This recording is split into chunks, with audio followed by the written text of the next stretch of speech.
ನಮಸ್ಕಾರ ಎಲ್ರಿಗೂ. ಇವತ್ತೊಂದು ವಿಶೇಷವಾದಂತಹ ಯಂತ್ರನ ಕೊಡ್ತಾ ಇದ್ದೀನಿ. ಇದು ನಿಮಗೆ ಸರ್ವಭೂತ ಬಡಿದವರಿಗೆ ಅಂದರೆ ಸರ್ವಗ್ರಹಗಳಿಗೂ, ನವಗ್ರಹ ಅಲ್ಲ ಸರ್ವಗ್ರಹಗಳು, ಭೂತ ಪ್ರೇತ ಈ ಥರ ಇರುತ್ತಲ್ಲ ಅಂಥವರಿಗೂ ಮತ್ತು ಸರ್ವ ಸಿದ್ಧಿಗೂ ಕೂಡ ಇದಾಗಿ ಬರುತ್ತೆ. ಇದು 2 in 1 ಆಗಿ ಕೆಲಸ ಮಾಡುತ್ತೆ. ಅದರಿಂದ ಎರಡು ಬೇರೆ ಬೇರೆ ಥರವಾಗಿ ಬರ್ಕೋಬೇಕು. ಎರಡಕ್ಕೂ ಒಂದೇ ಯಂತ್ರ ಇರುತ್ತೆ. ಈ ಭೂತ ಬಡಿದವರಿಗೆ ಬೇರೆ ಥರ ಮತ್ತು ಸರ್ವಸಿದ್ಧಿಗೆ ಬೇರೆ ಥರ ಇರುತ್ತೆ, ಆದರೆ ಒಂದೇ ಯಂತ್ರ.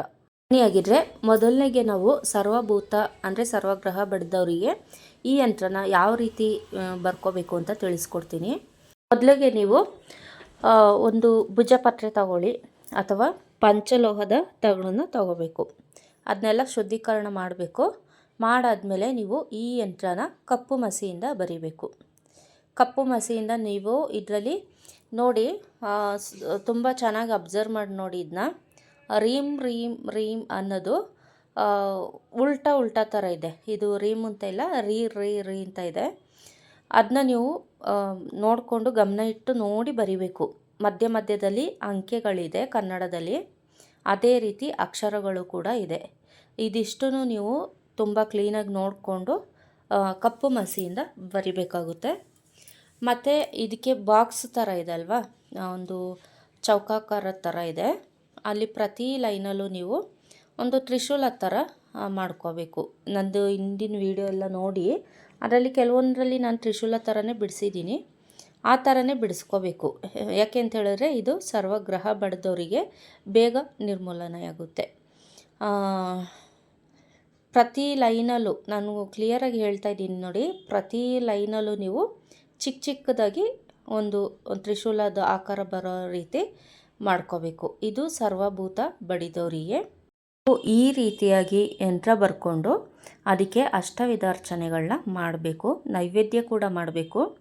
ನೈವೇದ್ಯ ನೀವು ನಿಂಬೆಹಣ್ಣನ್ನು ಇಡಬೇಕು ಅಥವಾ ಸೌತೆಕಾಯಿನ ಇಡಬೇಕಾಗುತ್ತೆ. ಇದಿಷ್ಟು ಇಟ್ಟಾದಮೇಲೆ ನಂತರ ನೀವು ಇದನ್ನ ತಾಯ್ತದಲ್ಲಿ ಹಾಕಿ ಬೀಗಿ ಅಂದರೆ ಭದ್ರ ಮಾಡಿಬಿಟ್ಟು ನಂತರ ನೀವು ಯಾರಿಗೆ ಗ್ರಹ ಬಾಧೆಗಳಿರುತ್ತೆ ಅವರಿಗೆ ಕಟ್ಟಬೇಕು.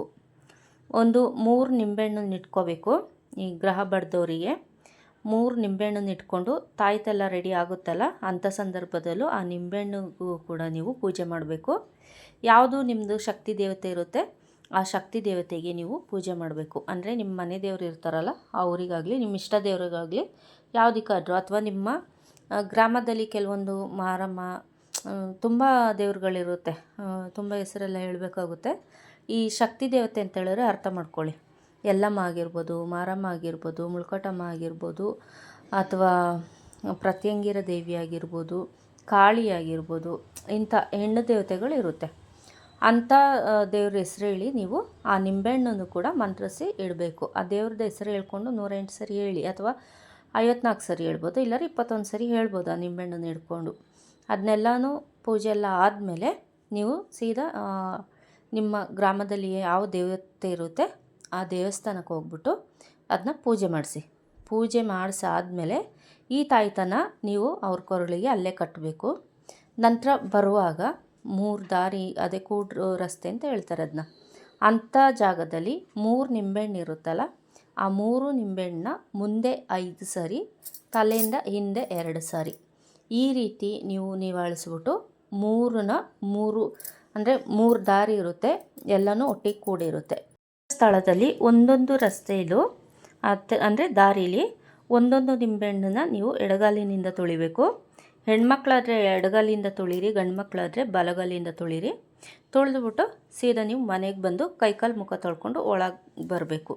ನಂತರ ದೇವಿಗೆ ಅಂದರೆ ನಿಮ್ಮ ಮನೆ ಪೂಜೆ ಮಾಡ್ತಿರಲ್ಲ ಅಲ್ಲಿ ನೀವು ತುಪ್ಪದ ದೀಪ ಹಚ್ಚಬೇಕು.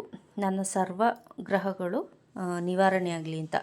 ಈ ರೀತಿ ಮಾಡೋದ್ರಿಂದ ನಿಮಗೆ ಸಕಲ ಏನು ಗ್ರಹ ಬಡ್ದಿರುತ್ತೆ ಅಥವಾ ಭೂತ ಬಡ್ದಿರುತ್ತೆ ಅದನ್ನ ನೀವು ನಿವಾರಣೆ ಮಾಡ್ಕೋಬೋದು.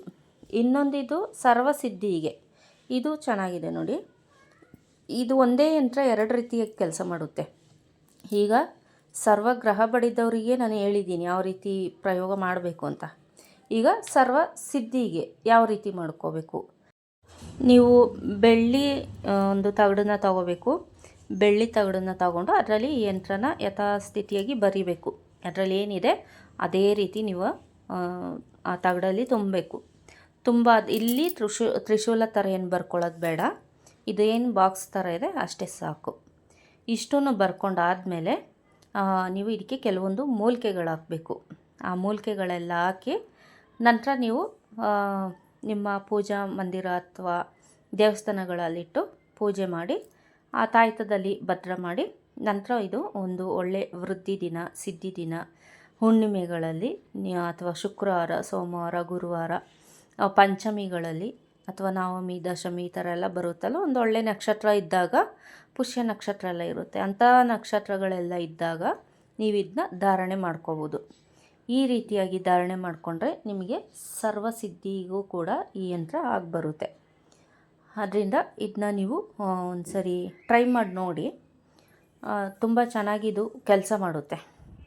ಈ ವಿಡಿಯೋ ನಿಮಗೆ ಇಷ್ಟ ಆದರೆ ಲೈಕ್ ಮಾಡಿ, ಶೇರ್ ಮಾಡಿ, ಹಾಗೆ ಸಬ್ಸ್ಕ್ರೈಬ್ ಮಾಡೋದು ಮರಿಬೇಡಿ. ಬೇರೆಯವ್ರಿಗೂ ಶೇರ್ ಮಾಡಿ, ಅದರಿಂದ ಅವ್ರಿಗೂ ಕೂಡ ಇಂಥ ವಿಷಯಗಳು ತಿಳ್ಕೊಂಡಂಗೆ ಆಗುತ್ತೆ, ಅವ್ರಿಗೂ ಉಪಯೋಗಕ್ಕೆ ಆಗುತ್ತೆ ಅಂತ ಅಂದ್ಕೊಂಡಿದ್ದೀನಿ. ಮುಂದಿನ ವಿಡಿಯೋದಲ್ಲಿ ಹೊಸ ವಿಷಯದೊಂದಿಗೆ ಸಿಗೋಣ. ಅಲ್ಲಿವರೆಗೂ ಧನ್ಯವಾದಗಳು.